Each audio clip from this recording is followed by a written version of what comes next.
Hello friends, welcome to Affairs Cloud Learn to Lead. This is Ashu and today we will discuss very important current affairs of 11th of November. आज हम 11 नवंबर के हिंदी के current affairs कर रहे हैं। तो कोशिश कर रहे हैं कि हिंदी के भी जो है वो सुबह अपलोड कर दिया करें, क्योंकि हिंदी में थोड़ा सा डिले हो जाता है, लेकिन दिवाली के कारण थोड़ा सा काम था, अदरवाइज जो है वो हम बहुत ही जल्दी इसको अपलोड कर दिया करेंगे। तो ये है 11 नवंबर के दो बेस्ट इमेजेस, लेकिन अदरवाइज हम आज के दिन 6 से 7 बहुत ही इंपॉर्टेंट और वेरी इंपॉर्टेंट करंट अफेयर जो है वो डिस्कस करेंगे। और गाइस, उससे पहले कि हम आगे बढ़ें, एक दो चीजें मैं आपके साथ डिस्कस करना चाहता हूं कि आप हमारी अफेयर्स क्लाउड की जो सब्सक्रिप्शन है वो किस तरह से बाय कर सकते हो। उसके दो मेथड है, या तो आप अफेयर्स क्लाउड की साइट पे जाएं affairscloud.com/current affairs, या फिर आप क्या कर सकते हो कि इस वीडियो के नीचे डिस्क्रिप्शन बॉक्स है, उसमें एक लिंक गिवन है, वहां पे क्लिक करोगे तो आपको सीधा ही जो है वो क्या मिल जाएंगे, सब्सक्रिप्शन एरिया में पहुंच जाओगे। सब्सक्रिप्शन में आपको क्या मिलेगा? आपको डेली पीडीएफ्स मिलेंगी, जिसमें डेली करंट अफेयर्स और क्वेश्चन एंड आंसर के फॉर्मेट में डेली करंट अफेयर्स होंगे। वीकली पीडीएफ्स होंगी जो कि वीक वाइज अरेंज है, जैसे आप यहाँ पे देख सकते हो।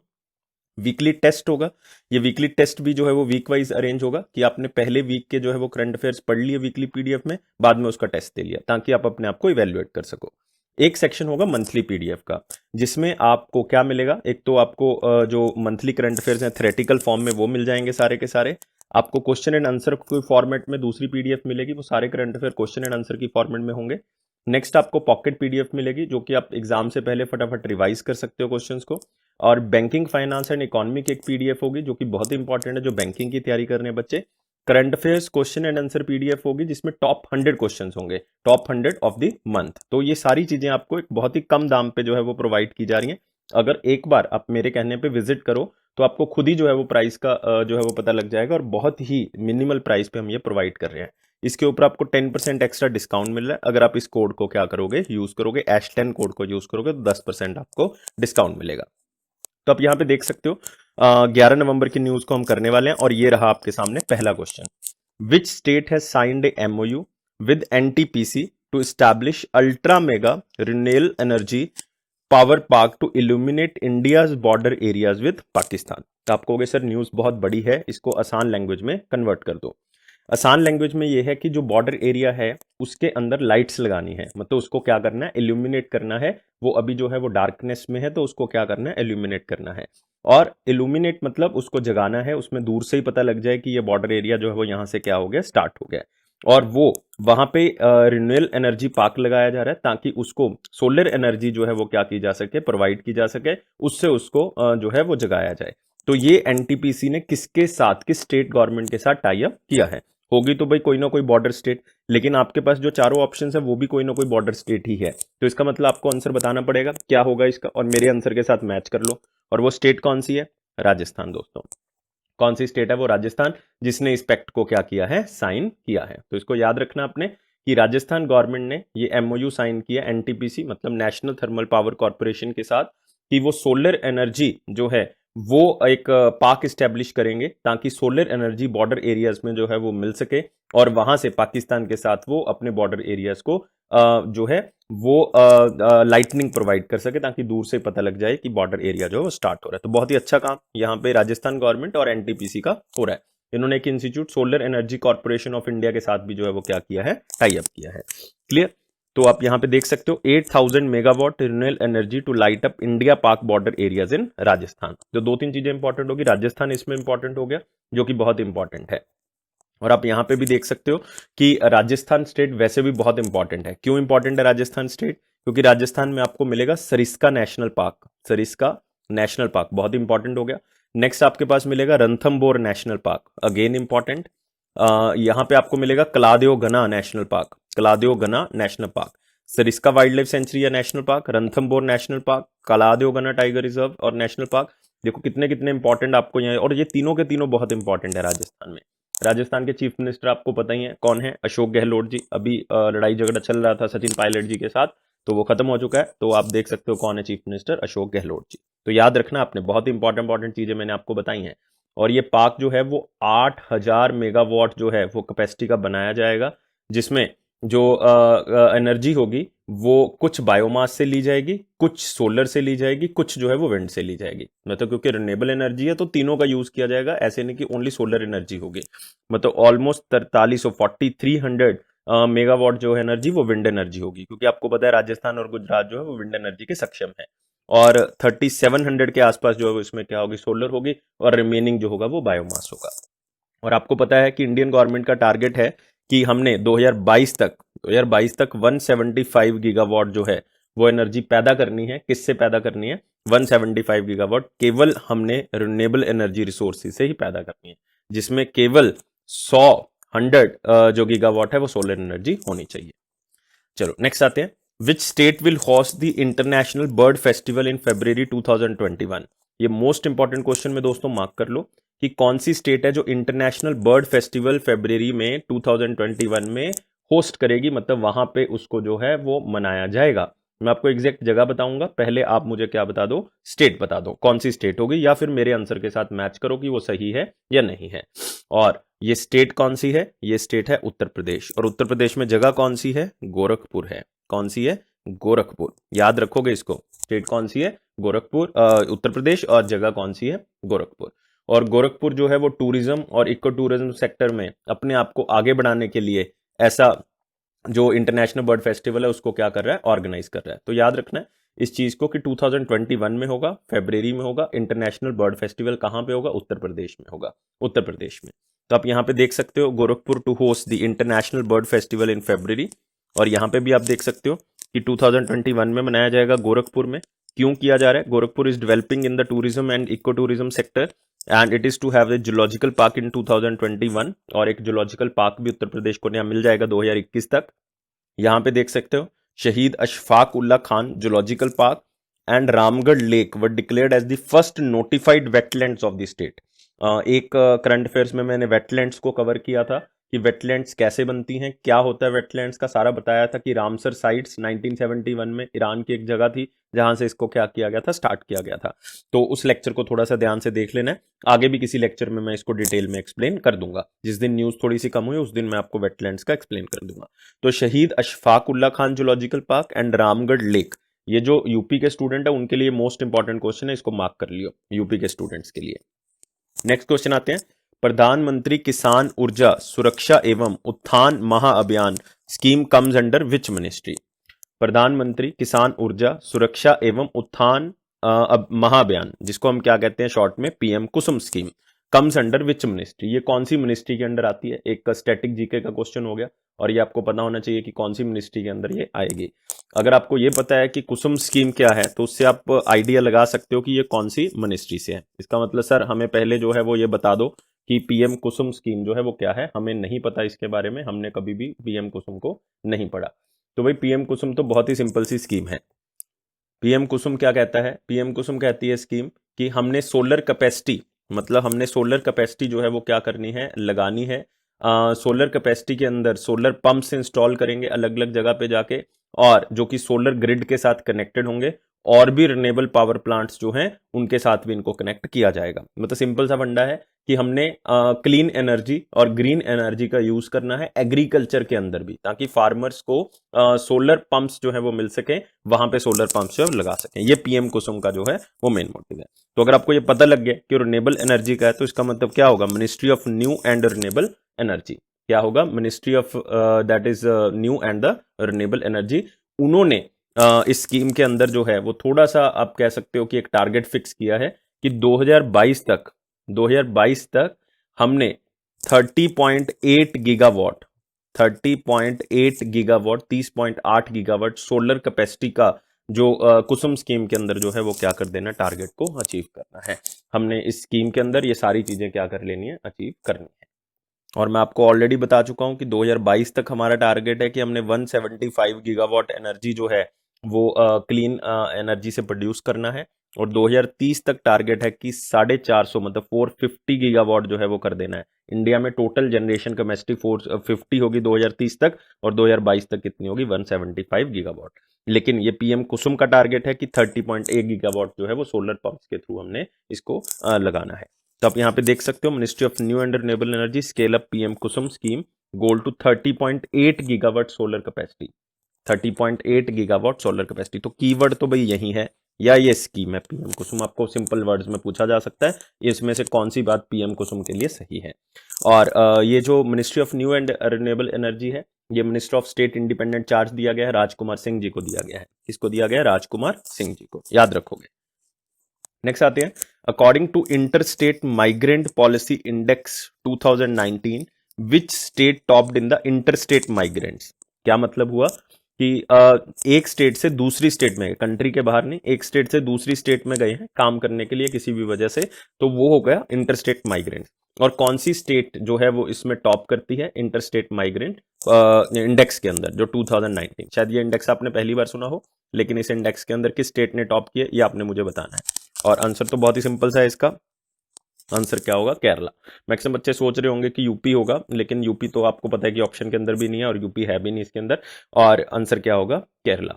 लेकिन आपने एक बात याद कर लेनी है इसके अंदर, कि ये गवर्नमेंट का इंडेक्स नहीं है, ये सिर्फ एक नॉन प्रॉफिट ऑर्गेनाइजेशन है जिसका नाम है इंडिया माइग्रेशन, तो उन्होंने इसको रिलीज किया है, तो उनकी तरफ से ये बनाया गया। लेकिन आप याद कर सकते हो, वेरी इंपॉर्टेंट, में इसको मार्क कर लो कि आंसर क्या होगा? केरला ने टॉप किया है, सेकंड नंबर पे गोवा है, थर्ड पे राजस्थान है, फोर्थ पे आंध्र प्रदेश है, तो सीरियल ऑर्डर में लिखा हुआ है, लेकिन हमने तो सिर्फ टॉप याद करना है। कौन सा याद करना है? केरला याद रखना है। तो बिल्कुल सिंपल सा क्वेश्चन था। तो आप देख सकते हो migrant policy index Kerala on the top, सबसे ज्यादा जो है वो केरला का है। तो अगर आप ऑन एन एवरेज पूरे इंडिया का देखोगे 37 है, मतलब क्या हुआ 37 का, कि 100 में से 37 बंदे जो है वो एक स्टेट से दूसरी स्टेट में क्या करते हैं? जाते हैं काम करने के सिलसिले में या किसी भी वजह से। और केरला का सबसे ज्यादा है, 57 है, 100 में से 57 बंदे जो है वो इधर उधर जाते हैं काम के सिलसिले में या किसी और सिलसिले में। तो कोई भी हो सकता है, एजुकेशन हो सकती है, काम हो सकता है, कोई भी हो सकता है।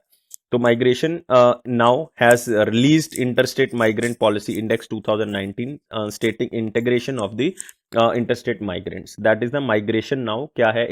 एक नॉन प्रॉफिट ऑर्गेनाइजेशन है मुंबई की, तो उन्होंने इस इंडेक्स को रिलीज किया है। इसमें 28 स्टेट्स और union territory of the national capital territory को इंक्लूड किया गया, दिल्ली को इंक्लूड किया गया, और कोई भी यूटी इसमें इंक्लूडेड नहीं है। Impacts examine state performance on the 8 policy areas, आपको याद करने की जरूरत नहीं, इसमें एजुकेशन है, इसमें काम है, प्रोफेशन है, बहुत सी चीजें हैं, लेकिन 8 चीजों को देख के उन्होंने इस इंडेक्स को तैयार किया है। जिसको याद रखना है, केरला टॉप पे है, बस इतना याद करोगे तो आपको क्लियर रहेगा। क्लियर? चलो नेक्स्ट आते हैं इसके बाद, according to doing business in India the UK perspective, मतलब यूनाइटेड किंगडम के परस्पेक्टिव से देखा गया, which state showed maximum incremental improvement, मतलब कौन सी स्टेट में सबसे ज्यादा इंप्रूवमेंट देखी गई है कि वहां पे बिजनेस जो है वो यूके परस्पेक्टिव से अगर देखा जाए तो वहां पे थोड़ा सा आसान हो गया करना, और वहां पे ज्यादा इन्वेस्टमेंट जो है वो हो रही है, उन्होंने बहुत से चेंजेस जो है वहां पे किए हैं। तो क्या आंसर होगा इसका? तो आंसर आप स्टेट्स में से देख सकते हो, वैसे तो आपको सारी स्टेट्स ही जो है वो क्या लगेगी? आंसर लगेंगी, लेकिन आंसर तो भाई एक ही स्टेट है, तो वो आप ही लोग बताओगे मुझे कि कौन सी स्टेट है इसमें। हाँ जी, सिंपल है आंसर, तो आंसर क्या है इसका? That is Maharashtra. तो याद रखना है, महाराष्ट्र वो स्टेट है जिसमें यूके परस्पेक्टिव से अगर देखा जाए तो वहां पे सबसे ज्यादा इंप्रूवमेंट है बिजनेस करने के लिए, खास करके यूके परस्पेक्टिव की बात हो रही है, सिर्फ यूके की ही बात करेंगे यहाँ पे। तो आप यहाँ पे देख सकते हो, UK IBC's 6th annual report on doing business in India the UK perspective, UK perspective से अगर देखा जाए इंडिया में बिजनेस करने के लिए, तो सबसे ज्यादा इंप्रूवमेंट जो है वो कौन सी स्टेट में है? महाराष्ट्र में है, और ये नवंबर 2020 में जो है वो इसको रिलीज किया गया। UK investment minister Lord Grimston, तो याद रखोगे Lord Grimston, that is the UK investment minister, इन्होंने बेसिकली ये डाटा जो है वो रिलीज किया है। 66% of surveyed UK business found easier to do business in India due to progressive reforms, मतलब ऑलमोस्ट 2/3 लोग जो हैं वो अगर बिजनेस करना चाहते हैं इंडिया में, इसी के कारण करना चाहते हैं क्योंकि इंडिया में बिजनेस करना जो है वो आगे से क्या हो गया है? आसान हो गया है। Maharashtra came out as the state with maximum incremental improvement, followed by Karnataka, Delhi, Gujarat and the Tamil Nadu. और अगर इसमें आप ध्यान से देखोगे ना इन पांचों स्टेट्स को, तो मैक्सिमम आपको कहां पे दिखेंगे? मैक्सिमम आपको दिखेंगे साउथ इंडिया में। कहां पे मिलेंगे आपको? साउथ में, या कोस्टल दिखेंगे, कोस्टल, क्योंकि उसमें दो फायदे हैं कोस्टल के। क्या फायदे हैं कोस्टल का? एक तो आप पानी के रास्ते ट्रेड कर सकते हो, एक आप सड़क के रास्ते जो है वो ट्रेड कर सकते हो, दो स्टेट्स के बीच में, है ना। सेकंड थिंग, आप पानी के रास्ते ट्रेड कर सकते हो, और दूसरा अगर आप यूके परस्पेक्टिव से देख रहे हो तो आप जो है वो एयर ट्रैफिक को भी यूज कर सकते हो। तो इसका मतलब क्या होगा? बहुत से रास्ते हैं आपके पास। दिल्ली जो है वो कैपिटल है, तो बाय डिफॉल्ट उसको इंक्लूड किया गया है कि सबसे ज्यादा तो फिर कैपिटल स्टेट के साथ होगा ही होगा। क्लियर? तो इसको याद रखना। और महाराष्ट्र वैसे भी इंपॉर्टेंट है क्योंकि नेशनल पार्क्स बहुत इंपॉर्टेंट है यहाँ पे, और दो रिवर्स बहुत इंपॉर्टेंट है जो महाराष्ट्र से स्टार्ट होती हैं। गोदावरी महाराष्ट्र से स्टार्ट होती है, one of the longest river of south India, even the longest river of south India, जिसको दक्षिण गंगा भी कहा जाता है। और गोदावरी का सोर्स क्या है? त्र्यंबकेश्वर प्लेट्यू। क्या है? त्र्यंबकेश्वर प्लेट्यू। और त्र्यंबकेश्वर कहाँ पे है? नासिक में। तो आप कह सकते हो, अगर आपको पूछे कि नासिक कौन सी रिवर के पास बना हुआ? गोदावरी के पास बना हुआ है। त्र्यंबकेश्वर प्लेट्यू इसका सोर्स है। नेक्स्ट एक रिवर और है हमारे पास जो यहीं से स्टार्ट होती है, वो कौन सी है? कृष्णा। कृष्णा भी भाई महाराष्ट्र से स्टार्ट होती है। कृष्णा का सोर्स क्या है? महाबलेश्वर। क्या है? महाबलेश्वर। तो ये भी इंपॉर्टेंट हो गया। तो ये महाबलेश्वर से स्टार्ट होती है, ये भी महाराष्ट्र में। तो ये सारी चीजें आपने याद रखनी है। और नेशनल पार्क्स वैसे इंपॉर्टेंट है। संजय गांधी नेशनल पार्क आपको कहाँ पे मिलेगा? आपको मिलेगा महाराष्ट्र में। तदोबा नेशनल पार्क कहाँ पे मिलेगा? तदोबा, ये यूपीपीएससी में आया हुआ है क्वेश्चन। तदोबा नेशनल पार्क जो है वो कहाँ पे मिलेगा? ये महाराष्ट्र में मिलेगा। क्लियर? तो देखो कितनी चीजें आपको महाराष्ट्र के बारे में पता लग गई। नेक्स्ट आते हैं, which bank launched new indigenous RuPay debit card national common mobility card. तो कौन से बैंक ने एक इंडिजीनियस रुपे डेबिट कार्ड जो है वो स्टार्ट किया है? RuPay debit card. और ये उस बैंक का पहला कॉन्टेक्टलेस डेबिट कार्ड है। उस बैंक का पहला कॉन्टेक्टलेस डेबिट कार्ड है, क्योंकि आज के दौर में बहुत से बैंक ऐसे हैं जिन्होंने कॉन्टेक्टलेस डेबिट कार्ड जो है वो स्टार्ट किए हैं। तो आप मोबाइल के अंदर ही जो है वो उसको देख सकते हो, रुपे डेबिट कार्ड जो है वो उसको स्टार्ट किया गया। और कॉन्टेक्टलेस है, इंटरनेशनल भी यूज कर सकते हो, नेशनल भी यूज कर सकते हो, ट्रांसपोर्ट कार्ड भी है वो, मतलब आप इसको ट्रांसपोर्ट के माध्यम से भी क्या कर सकते हो? यूज कर सकते हो, एक जगह से दूसरी जगह पे जाने के लिए। और उसको नाम क्या दिया गया? वन नेशन वन कार्ड के नाम से जाना गया है। और वो बैंक कौन सा है दोस्तों? वो बैंक है कर्नाटका बैंक। याद रखना है, इंपॉर्टेंट क्वेश्चन है, क्योंकि मेन बैंक्स में से नहीं है तो इंपॉर्टेंट हो गया, कर्नाटका बैंक होगा। इन्होंने एक नया रुपे कार्ड जो है वो लॉन्च किया है, जो कि कॉन्टेक्टलेस डेबिट कार्ड की तरह काम करेगा। और रुपे कार्ड के साथ इनका टाई अप है कि रुपे जो है वो उसके ऊपर लोगो लगा होगा। तो कर्नाटका बैंक। कर्नाटका बैंक आपके लिए इंपॉर्टेंट है। हेडक्वार्टर नहीं पूछेंगे आपको, क्योंकि नाम से क्लियर है, मैंगलोर में होगा, कर्नाटका में होगा। एमडी और सीईओ करना है, याद कर सकते हो, ज्यादा इंपॉर्टेंट नहीं है फिर से, क्योंकि बैंक कोई खास इंपॉर्टेंट नहीं है। महाबलेश्वर एमएस, महाबलेश्वर है, अगर आप याद करोगे, अभी मैंने बताया महाबलेश्वर किसका सोर्स था? कृष्णा रिवर का। तो उससे थोड़ा सा याद कर सकते हो अगर करना चाहते हो। टैग लाइन जो हमारे लिए इंपॉर्टेंट है, जहां से क्वेश्चन आपको पूछा जा सकता है, your family bank across India. Your family bank across India, तो ये टैगलाइन है कर्नाटका बैंक की। तो ये चीज याद करने वाली है। एमडीसीओ इतना ज्यादा इंपॉर्टेंट नहीं है, हेडक्वार्टर तो बिल्कुल भी इंपॉर्टेंट नहीं है। और याद करना है कि ये रुपे कार्ड के साथ किसने टाई अप किया है। तो आप यहाँ पे देख सकते हो, Karnataka bank launches national mobility common mobility debit card. A card is the bank's first ever contactless debit card. The card is an international contactless debit cum prepaid and interoperable that is the interoperable transport card. मतलब आप इसको transport card की तरह भी use कर सकते हो। One nation one card, a card with many benefits. तो आप देखो कितने तरह से इसको यूज कर सकते हो, इसीलिए इसको टैगलाइन दिया गया है वन नेशन वन कार्ड। वो राशन कार्ड के थ्रू दिया गया है। चलो नेक्स्ट आते हैं, अगला question. Which insurance company launched Covid shield plus, India first individual कोविड-19 लाइफ इंश्योरेंस पॉलिसी। भाई आ गई है कोविड-19 की life insurance policy. Very important question में, इसको मार्क कर लो। और ये कंपनी भी बहुत ज्यादा इंपॉर्टेंट हो गई है, क्योंकि इन्होंने पहली बार ऐसा कोई निकाला है जिसमें कोविड से रिलेटेड जो है, specially only for the Covid, जो एक इंश्योरेंस जो है वो दिया जा रहा है। और इसको कहा गया है कोविड शील्ड प्लस। क्या दिया गया है? Covid shield plus. पहले मैं आपको इंश्योरेंस कंपनी का नाम बता देता हूं, क्योंकि क्वेश्चन तो आपको क्लियर हो गया। That is the Edelweiss Tokio life insurance. Edelweiss Tokio life insurance company, जिन्होंने कोविड शील्ड प्लस, जो कि फर्स्ट इंडिविजुअल कोविड-19 लाइफ इंश्योरेंस पॉलिसी है। और ये कॉम्प्रिहेंसिव सोल्यूशन जो है वो आपको फाइनेंशियल प्रोटेक्शन देगा कि आप कोविड-19 से डायग्नोसिस जो है वो करवा सकते हो। तो इसमें कुछ फैसिलिटीज दी गई हैं कि 1 साल से टेन्योर जो है इसका होगा, और थोड़े ही रुपए से आप जो है वो इसको क्या करवा सकते हो? इसको यूज कर सकते हो। तो इंपॉर्टेंट है, याद रखना है, कंपनी का नाम याद रखना है। महाराष्ट्र बेस्ड कंपनी है Edelweiss Tokio life insurance company. Headquarter इसका मुंबई महाराष्ट्र होगा। Managing director mister Sumit Rai हैं, लेकिन हमारे लिए कोई इंपॉर्टेंट नहीं है। स्टैब्लिश 2011 में किया गया था, कोई हमारे लिए इंपॉर्टेंट नहीं है। सिर्फ एक ही बात इंपॉर्टेंट है कि इसका हेडक्वार्टर कहाँ पे है, दैट इज मुंबई महाराष्ट्र। वो भी इतना इंपॉर्टेंट नहीं है, बाय चांस एग्जामिनर र्यूड होकर पूछ ले तो वो क्वेश्चन डाल सकता है, अदरवाइज कोई खास इंपॉर्टेंट। बस कंपनी का नाम याद रखना है कि Covid shield plus insurance policy जो है वो किसने स्टार्ट की है। और इसमें कोई भी न्यूज में कुछ याद करने वाला नहीं है, जैसा मैंने लिखा हुआ है वैसा ही क्वेश्चन याद कर लो, और कुछ नहीं करना। आप यहां पे देख सकते हो, फर्स्ट इंडिविजुअल कोविड-19 life insurance product covid shield plus. Next आते हैं, who released pictorial anthology on Mahatma Gandhi in Nepali language title माले बुजेको गांधी, माले बुजेको गांधी और मैले बुजेको गांधी। तो ये किसने लॉन्च किया है? ये पिक्टोरियल एंथोलॉजी है, मतलब पिक्चर्स गांधी जी की लगी हुई हैं, रेयर पिक्चर्स हैं उनकी, जीवनी के बारे में बताती हैं। तो ये आपने मुझे बताना है कि ये पिक्टोरियल एंथोलॉजी जो है वो नेपाली लैंग्वेज में किसने जो है वो क्या की है, लॉन्च की है। तो इंपॉर्टेंट हो गया वैसे तो ये क्वेश्चन, क्योंकि गांधी जी के बारे में है। और ये नाम अगर आप देखो मैले बुजेको गांधी, इसका मतलब देखना पड़ेगा क्या है। इसका मतलब है the Gandhi as I understood, और आप ये भी कह सकते हो माई अंडरस्टैंडिंग अबाउट गांधी, मतलब मेरा क्या गांधी जी के प्रति पर्सपेक्टिव है, उसके अकॉर्डिंग जो है वो ये पिक्चर्स जो है वो यहाँ पे आपको मिलेंगी।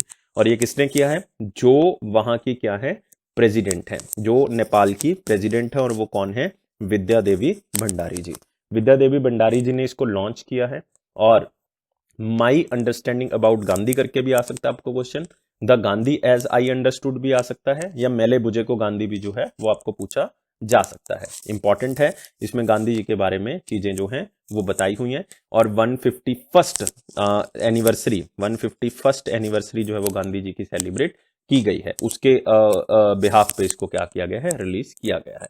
इवन लास्ट ईयर आपने देखा 150 ईयर्स गांधी जी के पूरे हुए, तो वहां पे भी एक प्रोग्राम चला था नेपाल के अंदर, गांधी @150, है ना। तो मतलब वो भी सेलिब्रेट करते हैं, क्योंकि गांधी जी जो है वो नेशनल हीरो नहीं है, वर्ल्ड हीरो हैं। तो इसीलिए जो है वो बहुत जरूरी है कि उनका जो भी दिन है उसको सेलिब्रेट करना बहुत जरूरी है। और नेपाल के बारे में आपको दोस्तों पता ही है, prime minister is the KP Oli, KP Sharma Oli, और capital Kathmandu, currency is the Nepalese rupees, NPR, और प्रेसिडेंट इज विद्या देवी भंडारी, और ये फर्स्ट एंड ओनली अभी तक की आप कहोगे वुमेन प्रेसिडेंट है नेपाल की। तो इस तरह से चीजों को याद रखोगे, मेरे ख्याल से आपका कोई क्वेश्चन गलत नहीं होगा। तो आप यहाँ पे देख सकते हो, Nepal president Vidya Devi releases my understanding about Gandhi, और मेले बुजेको गांधी। मेले बुजेको गांधी का मतलब गांधी एज आई अंडरस्टूड और my understanding about Gandhi. The special anthology was release to celebrate the 151st birth anniversary of Mahatma Gandhi, the father of Indian nation. Next question आते हैं, MobiKwik partner with which company to launch its first card. अब देखो एक company और आ गया जिन्होंने अपना पहली बार कार्ड लॉन्च किया, that is the MobiKwik. MobiKwik blue American express card, A digital prepaid card. किसके साथ मिलके उन्होंने इस कार्ड को जो है वो लॉन्च किया है? तो वैसे तो मैंने इसका आंसर क्वेश्चन के अंदर ही बता दिया, तो ये सिर्फ क्वेश्चन पॉइंट ऑफ व्यू से इसलिए मैंने डाला है इसको कि आप जो है वो इसको क्वेश्चन को समझ जाओ। और क्वेश्चन क्या है? American express. आंसर क्या होगा इसका? American express. कि मोबीक्विक भी जो है वो अब अमेरिकन एक्सप्रेस के साथ जो है वो क्या करेगा, टाई अप करेगा, और अपना एक कार्ड जो है वो क्या करेगा, लॉन्च। जैसे पेटीएम करता है, पेटीएम ने वीजा के साथ किया, तो वीजा, SBI और पेटीएम मिलके जो है वो एक कार्ड लॉन्च कर चुके हैं। मैंने ये न्यूज को कवर किया था। और ये मोबीक्विक है, ये अमेरिकन एक्सप्रेस के साथ कर रहे हैं। तो आप यहाँ पे देख सकते हो, अमेरिकन एक्सप्रेस, अमेक्स मतलब American Express, partner with MobiKwik to issue prepaid payment card with flexible credit limit, ताकि आप अपने अकॉर्डिंग जो है वो लिमिट को क्या कर सकते हो, चेंज कर सकते हो। और ये क्रेडिट कार्ड का बेसिकली क्या करेगा, काम करेगा। इसमें पहले से ही जो है वो लिमिट डिसाइडेड होगी, उसके अकॉर्डिंग आप उसमें पैसे को यूज कर सकते हो, उसके अकॉर्डिंग पैसे को निकलवा सकते हो, उसके अकॉर्डिंग इसको यूज कर सकते हो। नो, इसमें हमारे लिए इंपॉर्टेंट क्या है? अमेरिकन एक्सप्रेस का हेडक्वार्टर, अमेरिकन एक्सप्रेस का हेडक्वार्टर कहाँ पे? न्यूयॉर्क है, यूनाइटेड स्टेट्स ऑफ अमेरिका कह सकते हो। चेयरमैन और CEO हमारे लिए इंपॉर्टेंट नहीं, लेकिन याद रख सकते हो स्टीफन, क्योंकि बहुत से हो जाते हैं चेयरमैन, आपको सारे क्वेश्चंस में याद करने की जरूरत नहीं है। आपके दिमाग में आएगा कि क्वेश्चन एग्जामिनर ये ना पूछ ले, ये ना पूछ ले, लेकिन आपको कुछ चीजें छोड़नी पड़ेंगी, ठीक है, जो आपको लगता है कि इंपॉर्टेंट नहीं है। जैसे अमेरिकन एक्सप्रेस का CEO इंपॉर्टेंट नहीं है, क्योंकि और बहुत सी अपॉइंटमेंट है जो आपसे पूछ सकता है। मोबीक्विक, मोबीक्विक पूछ सकता है, हेडक्वार्टर गुरुग्राम हरियाणा में है, हरियाणा में है, और 2009 में इसको स्टैब्लिश किया गया था। इसके CEO या को फाउंडर आपको याद करने की जरूरत नहीं है, ना ही इंपॉर्टेंट है। इसलिए चलो आगे आते हैं। विच वन और who one the doctor Tulsidas Chugh award 2020? किसको मिला है डॉक्टर तुलसीदास चुग अवार्ड 2020 का? शायद आपने ये अवार्ड ना सुना हो, लेकिन ये एक रिसर्च वर्क के ऊपर दिया जाता है, जो कि ह्यूमैनिटी के बेसिस पे होगा, या बहुत से लोगों को क्या करता है, फायदा देता है किसी भी तरह से, लाइक इन्फेक्शियस डिजीजेस को कंट्रोल करता है, ठीक है, जिसमें कोई भी तरह की डिजीजेस हो सकती है उनको प्रिवेंट करता है, उनको कंट्रोल करता है, उनके ट्रीटमेंट के बारे में बताता है। कोई भी रिसर्च इससे रिलेटेड अगर हो तो उनको डॉक्टर तुलसीदास चुग अवार्ड जो है वो दिया जाता है। और ये 2018 में इंस्टीट्यूट किया गया था इस अवार्ड को, और 2020 का ये अवार्ड किसको मिला है? ये मिला है डॉक्टर सतीश मिश्रा को। किसको मिला है? डॉक्टर सतीश मिश्रा को ये अवार्ड दिया गया है। तो आप यहाँ पे देख सकते हो CSIR CDRI ये कौन है और ये इस इंस्टीट्यूशन से कैसे ताल्लुकात रखते हैं।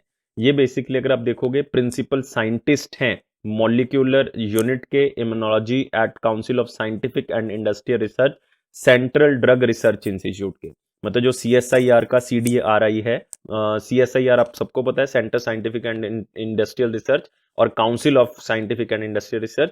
CDRI क्या है? सेंट्रल ड्रग रिसर्च इंस्टीट्यूट, जो कि लखनऊ में है। तो उन्होंने जो है वो इस अवार्ड को जीता है, डॉक्टर सतीश मिश्रा को दिया गया है इस अवार्ड को। ये इस इंस्टीट्यूशन के अंदर प्रिंसिपल साइंटिस्ट हैं, और सतीश चंद्र बहुत ही इंपॉर्टेंट पर्सन है इस ऑर्गेनाइजेशन के, इसलिए बहुत इंपॉर्टेंट है। क्लियर, याद रखोगे, बहुत ही इंपॉर्टेंट क्वेश्चन है, इसको वेरी इंपॉर्टेंट क्वेश्चन में मार्क कर लियो। ठीक है, ये अवार्ड इंपॉर्टेंट हो जाता है क्योंकि नया तरह का अवार्ड है, शायद आपने ना सुना हो। उनको क्यों अवार्ड मिला है? क्योंकि उन्होंने मलेरिया के लाइफ साइकिल के ऊपर काम किया है कि किस तरह से इसको कंट्रोल किया जा सकता है, किस तरह से इसको प्रिवेंट किया जा सकता है। डॉक्टर सतीश मिश्रा जो है वो national academy of medical science में 2019 में चुने गए थे। ये भी ऑर्गेनाइजेशन अपने आप में इंपॉर्टेंट है, national academy of medical sciences, new Delhi में इसका हेडक्वार्टर है। उनको और भी तरह के अवार्ड मिले हैं, like Shakuntala Amirchand prize for Indian council of medical research 2018 में। तो मतलब आपने ये नहीं याद करना कि कौन कौन से अवार्ड मिले, ये सिर्फ इसलिए बताया गया ताकि न्यूज आपके दिमाग में चली जाए और नाम चला जाए डॉक्टर सतीश को ये अवार्ड जो है वो दिया गया है। नेक्स्ट क्वेश्चन आता है, who is the chairman of 15th finance commission. एक स्टैटिक क्वेश्चन मैंने आपसे पूछ लिया क्योंकि न्यूज में थे, 15th फाइनेंस कमीशन न्यूज में था, तो इसलिए मैंने इस क्वेश्चन को डाल लिया। तो who is the chairman of 15th finance commission, तो एक एक ऑप्शन को देखते हैं क्योंकि चारों ही ऑप्शन इंपॉर्टेंट है। YV Reddy 14th finance commission के चेयरमैन थे, VJ Kelkar 13th finance commission के चेयरमैन थे, KC न्योगी फर्स्ट फाइनेंस कमीशन के चेयर थे। भाई ये इंपॉर्टेंट है भाई, फर्स्ट फाइनेंस कमीशन के चेयरमैन कौन थे? KC न्योगी, स्टैटिक में आपको पूछ सकते हैं। NK सिंह, नंद किशोर सिंह कौन से हैं? 15th फाइनेंस कमीशन के। तो आंसर क्या होगा दोस्तों? D आंसर होगा, नंद किशोर सिंह। सब लोगों को पता है कि इन्होंने अभी रिपोर्ट दे दी है अपनी, और रिपोर्ट इनकी चलेगी, अगर आप देखोगे 2021 में, मतलब ये रिपोर्ट का जो टाइम पीरियड होगा वो बेसिकली क्या होगा? वो होगा 2021-22 से लेके 2025-26 तक, 2025-26 तक, 2021-22 से 2025-26 तक जो है वो टाइम पीरियड होगा। नहीं तो टाइम पीरियड होना था 2020-21 से लेके 2024-25 तक, तो लेकिन कोविड के कारण रिपोर्ट जो है वो लेट आई है, जिसके कारण 2021-22 से 2025-26 रिपोर्ट टाइम पीरियड होगा। तो सिंपली याद रखना है, अगर एक वर्ड में मैं कहूं तो 2021 से लेके कब तक चलेगी? 2026 तक चलेगी। तो 5 साल का टाइम होता है रिपोर्ट का, ये सबको पता है। और एक चीज और आपने नोट कर लेनी है कि 15th फाइनेंस कमीशन में आप देख सकते हो NK सिंह और रामनाथ कोविंद, इन्होंने ये रिपोर्ट को रामनाथ कोविंद जी को दे दिया है। अब रामनाथ कोविंद जो है वो पार्लियामेंट में इसको ले डाउन कर लेंगे। लेकिन ये है कि ये कॉन्स्टिट्यूशन के लिए कैसे इंपॉर्टेंट है, क्योंकि फाइनेंस कमीशन को गठित कौन करता है? गठित करते हैं प्रेसिडेंट, अंडर आर्टिकल 280। याद कर लेना इसको, कौन से आर्टिकल के अंदर गठित किया जाता है? 280 आर्टिकल के अंदर इसको बनाया जाता है, प्रेसिडेंट बनाते हैं फाइनेंस कमीशन को। और कौन अपॉइंट करता है फाइनेंस कमीशन को? प्रेसिडेंट ही अपॉइंट करते हैं, सारे मेंबर्स को प्रेसिडेंट ही अपॉइंट करते हैं, और उनको हटा भी प्रेसिडेंट ही सकते हैं, रिमूव भी प्रेसिडेंट कर सकते हैं। टाइम पीरियड कितना होता है फाइनेंस कमीशन का? 5 साल का। कितना टाइम पीरियड होता है फाइनेंस कमीशन का? आर्टिकल याद रख सकते हो, आर्टिकल 280, बहुत ही बार पूछा जा सकता है आपसे ये क्वेश्चन। आप यहाँ पे देख सकते हो, रिपोर्ट का टाइम देख सकते हो, और इस रिपोर्ट का नाम क्या है? Finance commission in Covid time, finance commission in Covid time. The commission has examined and recommended the devaluation of funds between the center and states for the 5 years time period। और आपको पता है finance commission का काम क्या है कि जितने भी टैक्स सेंटर और स्टेट के हैं उनको डिस्ट्रीब्यूट करने का काम सेंटर और स्टेट में कौन करता है? फाइनेंस कमीशन की रिकमेंडेशन से जाता है। और पहली बार ऐसा हुआ है कि एक चैप्टर हेल्थ केयर सिनेरियो के ऊपर भी जो है वो डाला गया है कि पब्लिक हेल्थ के ऊपर भी जो है वो अपने खर्चा जो है वो क्या है? करना है। पब्लिक हेल्थ के ऊपर भी आप क्या करोगे? एक्सपेंडिचर करोगे। तो पहली बार हुआ ऐसा कि ऐसा कुछ डाला गया है। नेक्स्ट आते हैं अगला question, who authored the book titled how to be a writer. तो बहुत इंपॉर्टेंट है और बहुत ही इंपॉर्टेंट राइटर है, मेरे ख्याल से आपने नाम सुना होगा, और नाम उनका फॉरेनर जैसा है वो इंडियन। नाम उनका फॉरेनर जैसा है लेकिन है वो इंडियन। तो यहां से आप देख सकते हो किनका नाम जो है वो फॉरेन जैसा लग रहा है लेकिन है वो इंडियन। तो चेतन भगत है नहीं, विक्रम सेठ है नहीं, तो 2 रह गए जिनका नाम फॉरेन की तरह लग रहा है लेकिन है वो इंडियन। लेकिन इसमें मैं बता देता हूँ, उनकी मूवीज, उनके नाम की मूवीज भी जो है वो बहुत ही ज्यादा फेमस है। तो नाम तो भाई पता लग गया अब आपको, Ruskin bond, famous personality. Harper Collins इस बुक को पब्लिश कर रहे हैं। कौन पब्लिश कर रहा है? हार्पर कॉलिंस जो है वो इस बुक को पब्लिश कर रहे हैं। बहुत ही इंपॉर्टेंट पब्लिशिंग एजेंसी है जो कि इसको पब्लिश कर रही है। और ये रस्किन बॉन्ड ने अपना एक्सपीरियंस शेयर किया है। वो कहते हैं कि कोई भी बंदा जो है वो राइटर बन सकता है। उन्होंने यही तरीका जो है वो इस बुक के अंदर बताया हुआ है। तो नाम से पता लग रहा है how to be a writer, मतलब किस तरह से राइटर जो है वो बना जा सकता है। तो उनका मानना है कोई भी पर्सन, इवन कोई भी क्वालिटी हो, लेकिन थोड़ा सा लिखने में जो है वो क्या हो, सक्षम हो, और सोचने में थोड़ा सा सक्षम हो, तो कोई भी बंदा राइटर जो है वो बन सकता है। और रस्किन बॉन्ड जो है वो ब्रिटिश डिसेंट के आपको लग रहे होंगे, तो ब्रिटिश डिसेंट के हैं वो, मतलब one of the India's most well known children writer उनको माना जाता है। उनकी पहली नॉवल थी the room on the roof, the room on the roof, on the roof, सबसे पहली बुक जो है वो उनकी मानी गई है। ठीक है ये। और उनकी पहली चिल्ड्रन, ये तो पहली जो है वो नॉवल थी, पहली चिल्ड्रन बुक थी एंग्री रिवर, एंग्री रिवर। तो ये भी आप याद रख सकते हो, आपको क्वेश्चन पूछा जा सकता है, क्योंकि बहुत ही रिनाउंड आपको हो गए नॉवलिस्ट हैं, उनको पद्मश्री मिल चुका है, पद्म भूषण मिल चुका है, आने वाले टाइम में शायद पद्म विभूषण भी मिल जाए। तो बहुत ही इंपॉर्टेंट राइटर्स में से एक नाम Ruskin Bond. How to be a writer Ruskin Bond, Harper Collins का लोगो आप यहाँ पे देख सकते हो, और टाइपराइटर आप यहाँ पे देख सकते हो। नेक्स्ट आते हैं, who wrote a book Jacinda Ardern leading with empathy. ये बुक किसने लिखी है जेसिंदा आर्डन की? ये उनकी आप कह सकते हो बायोग्राफी है। और जेसिंदा आर्डन पहले ये पता होना चाहिए कि कौन है, फिर ये आप बताओगे कि ये कैसे, मोस्ट इंपॉर्टेंट क्वेश्चन में सर आपने लिख दिया। जेसिंदा आर्डन न्यूजीलैंड की क्या है? प्राइम मिनिस्टर हैं, न्यूजीलैंड की प्राइम मिनिस्टर हैं। और अगर प्राइम मिनिस्टर हैं तो उनकी बायोग्राफी हो गई। तो भाई ये तो बहुत ही इंपॉर्टेंट क्वेश्चन हो गया सर, तो मैंने पहले ही लिख दिया मोस्ट इंपॉर्टेंट क्वेश्चन। और ये एक बंदे ने नहीं, ये दो बंदों ने लिखा है। और ये किसने लिखा है? सुप्रिया वानी ने लिखा है और कार्ल ए हार्ट ने लिखा है। कार्ल ए हार्ट, चाहे ओनली एक ही नाम याद कर लो, कार्ल कर लो चाहे हार्ट कर लो, चाहे सुप्रिया हार्ट कर लो, किसी भी तरह से इसको याद करना हमने। तो आंसर क्या होगा? Both A and B, answer क्या होगा? डी आंसर होगा। जेसिंदा आर्डन न्यूजीलैंड की प्राइम मिनिस्टर हैं, उनके ऊपर ये बायोग्राफी लिखी गई है। तो उनका व्यक्तित्व कैसा रहा, उनकी जो इंटरव्यूज हुई हैं, उन्होंने जो स्पीचेस दी हैं, उनको सबको डिकोड करके इसमें जो है वो ऐड किया गया है। उन सबको क्या किया गया है? ऐड किया गया है। क्लियर, इसको याद रखोगे। यहाँ पे देख सकते हो New Zealand prime minister Jacinda Ardern, ये 2021 में पब्लिश होगी, हार्पर कॉलिंस करेंगे फिर से, हार्पर कॉलिंस। और ये उनके बारे में बताएंगे, इनर वर्ल्ड जो उनका है, उनकी पर्सनल लाइफ जो है उसके बारे में थोड़ा सा इसमें बताया गया है। और 2020 में ही ये दोबारा से री इलेक्ट हुई हैं। अभी इंडियन डिसेंट की, इंडियन ओरिजिन की एक लड़की वहां पे जो है वो एमपी भी बनी है। This is the first time that New Zealand parliament के अंदर किसी इंडियन ओरिजिन लेडी को जो है वो एमपी बनाया गया और उनको मिनिस्ट्री दी गई है। दैट इज द प्रियंका, नाम क्या है उनका? प्रियंका। याद रखोगे, ये सारी चीजें इंपॉर्टेंट है। नेक्स्ट आ जाते हैं, which state won the best state at second national water award 2019 for water management. ये क्वेश्चन हम कवर करेंगे, डिटेल में भी कवर करेंगे, क्योंकि इसमें सबसे पहला स्थान जो वाटर मैनेजमेंट के अंदर आया वो किस स्टेट का आया है? तमिलनाडु का। तो याद रखोगे तमिलनाडु, मोस्ट इंपॉर्टेंट क्वेश्चन में मार्क कर लो कि सेकंड नेशनल वाटर अवार्ड, क्योंकि इसमें बहुत सी कैटेगरीज है नेशनल वाटर अवार्ड में, कम से कम 16 कैटेगरीज है नेशनल वाटर अवार्ड में, लेकिन बेस्ट स्टेट का अवार्ड जो है वो किसको मिला है? तमिलनाडु को मिला है। तमिलनाडु को ये बेस्ट स्टेट का अवार्ड दिया गया है। तो इसको याद रखोगे, इंपॉर्टेंट है वाटर मैनेजमेंट के लिए तमिलनाडु। आप यहाँ पे देख सकते हो Tamil Nadu bag best state award for the water management, water management. और तमिलनाडु वैसे भी आपके लिए इंपॉर्टेंट है। यहाँ पे है अन्नामलाई, अन्नामलाई नेशनल पार्क, और टाइगर रिजर्व कह सकते हो आप। Mudumalai national park is there, Tamil Nadu के अंदर ही आपको। यहाँ पे आपको मिलेगा वेदांतगल नेशनल पार्क, तमिलनाडु में है वो। Guindy national park is again Tamil Nadu. चार बताए मैंने, Guindy national park, Vedanthangal national park, Annamalai national park, Mudumalai national park, Tamil Nadu में है भाई ये सारे के सारे। तो इंपॉर्टेंट हो गए। नेक्स्ट आते हैं, which state launched a mobile application सेचा समाधान और द सच्चा समाधान। तो बताओगे किस स्टेट ने ये सेचा समाधान ऐप को जो है वो लॉन्च किया है। इससे क्या होगा कि वाटर रिसोर्स डिपार्टमेंट से फार्मर्स को डायरेक्टली कनेक्ट किया जाएगा इस ऐप के थ्रू। मतलब जो भी फार्मर्स को पानी के लिए कोई प्रॉब्लम आ रही है तो वो डायरेक्टली किसके साथ कनेक्ट होगा? इस ऐप के थ्रू वाटर रिसोर्स डिपार्टमेंट से कनेक्ट होगा, और बहुत ही कम टाइम में उनकी इस प्रॉब्लम को क्या कर दिया जाएगा? सॉल्व कर दिया जाएगा। क्योंकि अगर पानी पहुंच जाएगा टाइम से तो इसका मतलब फार्मर्स को क्या मिल सकता है? फायदा मिल सकता है। और वो स्टेट कौन सी है? उड़ीसा। उड़ीसा बहुत ही इंपॉर्टेंट स्टेट है दोस्तों, और one of the my favourite chief ministers जो हैं वो उड़ीसा के ही हैं, नवीन पटनायक जी। और गवर्नर जो हैं वो गणेशी लाल जी हैं। बहुत ही इंपॉर्टेंट नेशनल पार्क है यहाँ पे, बहुत इंपॉर्टेंट बायोस्फीयर रिजर्व है। कौन सा बायोस्फीयर रिजर्व है यहाँ पे? सिमली पाल। कौन सा? Similipal biosphere reserve. Similipal biosphere reserve यहाँ पे आपको मिलेगा।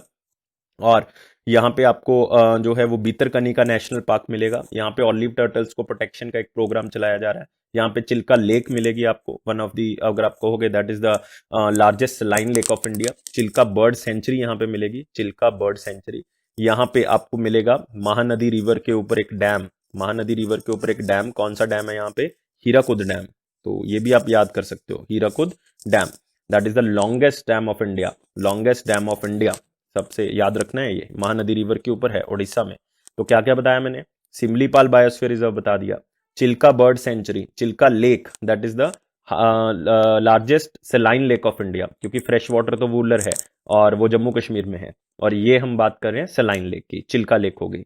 और अगली बात क्या की थी हमने, यहाँ पे आपको मिलेगा महानदी रिवर, उसके ऊपर डैम मिलेगा हीराकुद डैम, और चीफ मिनिस्टर हैं नवीन पटनायक जी, गवर्नर हैं गणेशी लाल जी। देखो कितनी इंपॉर्टेंट चीजें आपको बता दी हैं।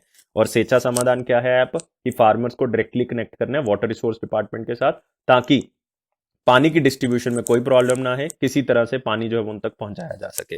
वो अपलोड कर सकते हैं इस ऐप के ऊपर अब फोटोग्राफ, कहां से पानी नहीं आ रहा है या किस तरह की प्रॉब्लम आ रही है, वीडियो अपलोड कर सकते हैं और इमीडिएट जो है वो उसको देखा जाएगा। तो आप देख सकते हो 4 तरह की एप्स इसी तरह से जो है वो लॉन्च की गई हैं, और इसमें एक ऐप बहुत इंपॉर्टेंट थी, सेचा Samadhan, Secha Samadhan to enable farmer to directly connect with the water resource department. मैं बता चुका हूं ये सारी चीजें। नेक्स्ट आते हैं former Indian defender Satyajit Ghosh dice. तो कौन सी खेल से संबंधित है ये आपको पूछ सकते हैं, क्योंकि डिफेंडर लिखा है तो मे बी हॉकी से भी हो सकते हैं, फुटबॉलर भी हो सकते हैं। तो ये क्या है, फुटबॉलर है, याद रखना है फुटबॉलर है, और बहुत ही इंपॉर्टेंट है, नाम इनका इंपॉर्टेंट है, नाम याद रखना। आपको क्वेश्चन यही पूछेंगे कि कौन सी खेल से संबंधित है, बस इतना ही क्वेश्चन आपको जो है वो पूछा जा सकता है। उन्होंने रेलवे फुटबॉल क्लब की तरफ से शुरुआत की थी 1980s में। बाद में जो है वो मोहन बगान जो है बहुत ही इंपॉर्टेंट आप कहोगे टीम है, उन्होंने 1982 से 1986 तक उनको रिप्रेजेंट किया है, फिर 1988 में फिर उनको रिप्रेजेंट किया है। तो इंपॉर्टेंट प्लेयर आप कह सकते हो, सत्यजीत घोष नाम याद रखोगे। नेक्स्ट आते हैं world science day for piece and development, 10 नवंबर को मनाया जाता है। 10 दिसंबर को क्या मनाया जाता है, इंटरनेशनल ह्यूमन राइट्स डे, जिस दिन नोबेल प्राइजेस को एक्चुअल में दिया जाता है। उससे 1 महीना पहले एग्जैक्ट वर्ल्ड साइंस डे है, तो याद रखना बहुत इजी हो गया, जिस तरह से मैंने बताया फॉर पीस एंड डेवलपमेंट इसको मनाया था। थीम क्या है, science for and with society, science for and with society. क्यों मनाया जाता है ये दिन, ये बेसिकली अवेयरनेस ही क्रिएट करनी है इसमें, कि हम जो है वो किस तरह से साइंस को यूज कर सकते हैं, किस तरह से उससे पीस एंड डेवलपमेंट को यूटिलाइज किया जा सकता है। इसलिए थीम भी क्या रखा गया, science for and with society. कि ऐसे नहीं कि इसको आप काफी बार सोचते हो कि साइंस जो है वो क्या कर रही है, सोसाइटी को खराब कर रही है न्यूक्लियर वेपन से, नहीं, हमने इसको पीस के लिए यूज करना है, हमने सोसाइटी को डेवलप करने के लिए इसको क्या करना है, यूज करना है। ये मैसेज जो है वो बेसिकली इस साल का रहा है इसका। और ये बेसिकली किसने ऑब्जर्व करना स्टार्ट किया था, यूनेस्को ने। यूनेस्को का हेडक्वार्टर सबको पता है पेरिस में, और यूनेस्को के डायरेक्टर जनरल, मोस्ट इंपॉर्टेंट आप यहाँ पे लिख सकते हो, डायरेक्टर जनरल कौन है, that is Audrey Azoulay, AUDREY, that is the Audrey Azoulay. Science for and with society याद रखोगे 10 नवंबर, जिस तरह से मैंने बताया उस तरह से याद करिए। नेक्स्ट आते हैं वन लाइनर इंपॉर्टेंट न्यूज, लेकिन क्या क्या इसमें इंपॉर्टेंट है वो मैं आपको बता देता हूँ। IRDAI step up a 9-member working group headed by the R Chandrasekharan to revisit the retail business of the engineering tariff। तो ये कोई इंपॉर्टेंट नहीं है, सिर्फ इसमें इंपॉर्टेंट क्या है, IRDAI insurance regulatory development authority of India 1999 में बनाएगी, हेडक्वार्टर इसका हैदराबाद में है, और हेड कौन है इसके, सुभाष कुमार खुंतिया जी। नेक्स्ट आते हैं TCS to acquire 100% shares of post bank system AG from that is the Deutsche bank. तो आप इसको याद कर सकते हो कि TCS जो है वो एक्वायर कर रहा है 100% शेयर किसका, पोस्ट बैंक का, बस और कुछ याद करने की जरूरत नहीं। Next, Bhagat Singh Kishori release the book माझी भिंत authored by the Rajendra Dard. इसको याद ही करना पड़ेगा कि भगत सिंह किशोरी जी ने इस बुक को क्या किया है, रिलीज किया है। और भगत सिंह किशोरी कौन है, बस ये याद कर सकते हो, महाराष्ट्र के क्या है, गवर्नर है, ये याद कर सकते हो। Nirmala Sitharaman attended first BRICS finance minister and central banks governor meeting virtually. तो किसने अटेंड किया ये पूछ सकते हैं, निर्मला सीतारमन जी हैं, और फर्स्ट ब्रिक्स उन्होंने अटेंड की है। और ब्रिक्स आपको पता ही है कि 2020 की मेंबरशिप रशिया के पास है, 2021 की मेंबरशिप किसके पास है, इंडिया के पास। तो 2021 में ये मोस्ट इंपॉर्टेंट क्वेश्चन होने वाला है, मोस्ट इंपॉर्टेंट क्वेश्चन होने वाला है। Next, Verizon hyperloop completes first ever human trial in hyperloop pod in US।